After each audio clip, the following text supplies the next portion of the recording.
Ladies and gentlemen, Breakup Brad here, and if you're hoping to get back together with your ex-boyfriend or ex-girlfriend, well, you're in the right place, because in this video I'll be explaining how to do just that. Now, the techniques that I'm going to share with you here are based on both my own experience as a breakup coach over the past 12 years or so, and on proven relationship science. The methods that I'll be explaining here in this video are the single most effective way to get your ex back into your arms as quickly as possible. Now, for more help and sneaky techniques to rekindle things with your ex, you know where to go, www.breakupbrad.com.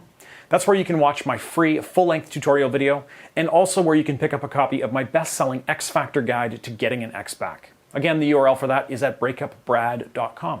Okay, let's begin by talking briefly about the one thing that you absolutely must not do if you want your ex back. Don't worry, I'm going to get into the step-by-step guide in just a second, but this is really important to get out of the way because it's a mistake that so many of my clients make. Now, to put it simply, you can't use words to convince your ex to take you back.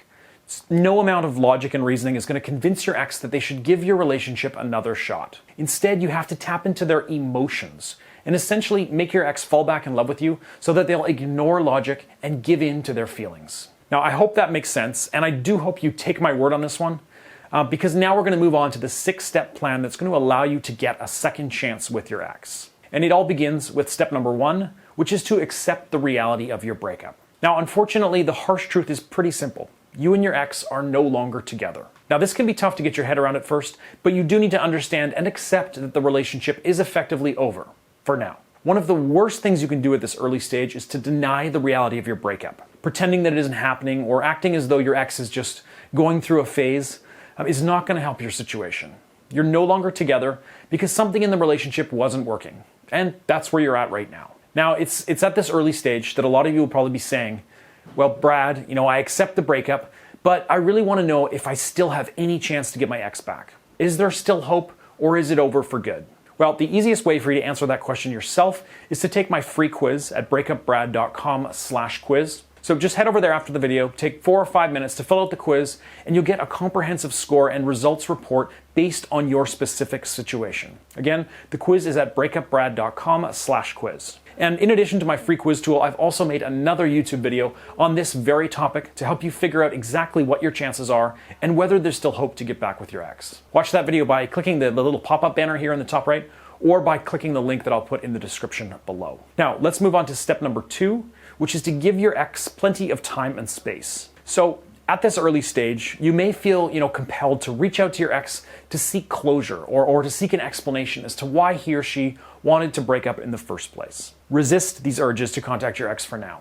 As I already mentioned, you can't talk your way back into your ex's heart. That's just simply not how it works. So this isn't the time to seek answers or even to try and find closure. It's unlikely you'll find either at this point, and pestering your ex for answers and explanations will not help you get back together with him or her. In fact, it's more likely to be seen as an annoyance and add to your ex's convictions that a breakup was necessary. So at this point, it's best to cut off all communication with your ex. Now, this, of course, is commonly referred to as the no contact period, and it is critical to your efforts to win back your ex. You'll want to stop talking to your ex for at least 3 to 4 weeks, and maybe even longer if the two of you had been together for several years prior to the breakup. Now, this is where many people break down and make mistakes, but do not call or text your ex to say sorry, ask for forgiveness, or even just, see how they're doing. The purpose of this no contact period is really twofold. For starters, it demonstrates to your ex that you don't need them. So by cutting off the lines of communication, you're showing your ex that you can survive without them, that you're strong, independent, and not desperate to win back their love. And secondly, the no contact phase gives him or her time to reflect and to forget about some of the reasons why he or she broke up with you in the first place. And as time passes, your ex will start to let the negative memories slip away and will begin to miss all the positive aspects of your relationship. The most effective way to make your ex miss you, essentially, is just to drop off their radar altogether. Now, this is actually backed up by science, by the way. Numerous academic studies have shown that humans have a hardwired tendency to forget negative memories far more quickly than positive ones. So use this to your advantage and be sure to employ the full no contact period properly. And step number 3 is to live life without your ex. So as we've just discussed, at this point, you've already stopped communicating with your ex, and now it's time to go on with your life as though you're unaffected by the breakup. Play it cool and act like you're totally unaffected and emotionally unfazed by the breakup.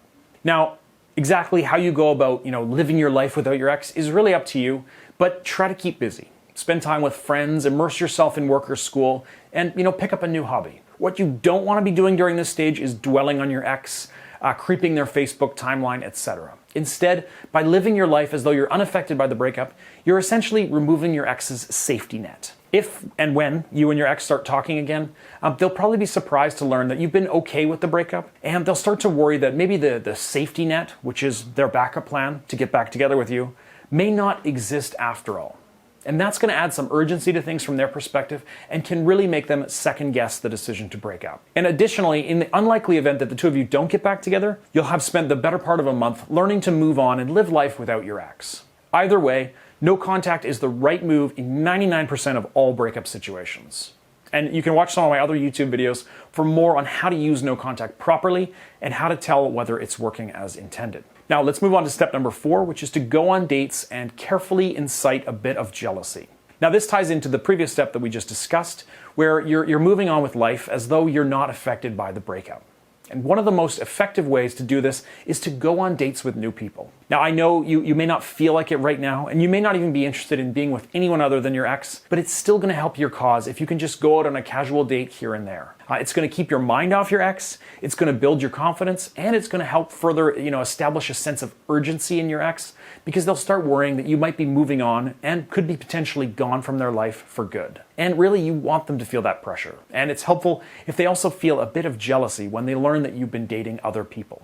Now, what you don't want to do at this stage is make it obvious that you're actively trying to make your ex jealous. Being overly obvious in your attempts to incite jealousy will only make your ex angry and push them further away. But that said, you do want your ex to see that you do have other options, that there are other guys or girls out there who are interested in you. And this is going to make your ex wonder if they've made a mistake letting you go, now that it's clear that you're in high demand with the opposite sex and you won't have any trouble replacing your ex should he or she decide to continue walking away. Now, because inciting jealousy can be dangerous if you go overboard or your ex thinks you're doing it intentionally, I like to call this strategy covert jealousy. And you can learn more about how to safely use jealousy to win back your ex by watching the full how-to video on my website, for free of course, at breakupbrad.com. And now, step 5 is to reinitiate contact carefully. So if you follow the instructions that I've outlined so far, then your ex will probably have contacted you already by this point. If they haven't, but you've been diligent about not contacting them for a period of at least 3 or 4 weeks, then you're finally ready to actually reestablish contact with your ex.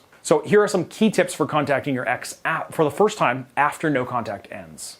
Your first contact should be short, just 1 or 2 friendly text messages back and forth with your ex. Don't sound too depressed, lonely, or desperate.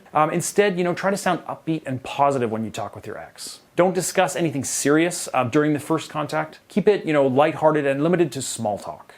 Don't sound too excited to talk with him or her. Remember, you've moved on with your life and you don't need him or her anymore. And don't act as though you want to get back together with your ex, even if they hint at it. You need to rebuild attraction slowly and purposefully. Use this first contact as a means to contact your ex again in the future or meet up at a later date. And again, guys, remember that this first communication is just a primer for future communication with your ex. It's not the time or place to bring up serious conversations about your relationship. It's just time to remind them that you're still around and that you're doing well without them in your life. And that does bring us to the final step, number 6, which is to rekindle attraction and seduce your ex again. So once those lines of communication are open again, it's time to start slowly rebuilding attraction and essentially making your ex fall back in love with you. Now this needs to be done slowly and deliberately, with the physical elements of your relationship being built up slowly. And this phase is where many people lose touch of their deliberate strategy and they get caught up in the possibility of winning their partner's heart back. Don't fall into this trap and try to move too quickly. You still need to sow seeds of doubt in your ex's mind and keep them wondering whether or not they'll actually ever be able to get back together with you. Now, this can be difficult, which is why I recommend investing in a complete step-by-step guide to rebuilding attraction with your ex, such as my best-selling X Factor program, which you can get instant access to by registering right now at breakupbrad.com/buy. Every order of the X Factor guide is protected by my 60-day unconditional money-back guarantee, so you've got absolutely nothing to lose.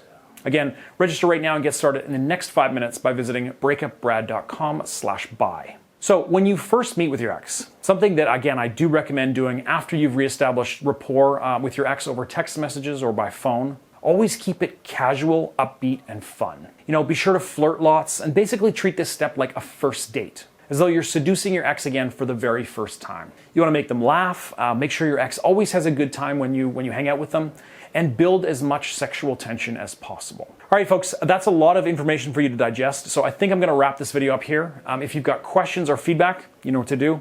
Just leave them in the comments below the video, and I will get back to you personally as soon as I can. And please do me a big favor by subscribing to my channel so you get notified of future videos like this one as soon as they're published. Thank you so much for watching, and I'll see you guys in the next video. Bye for now.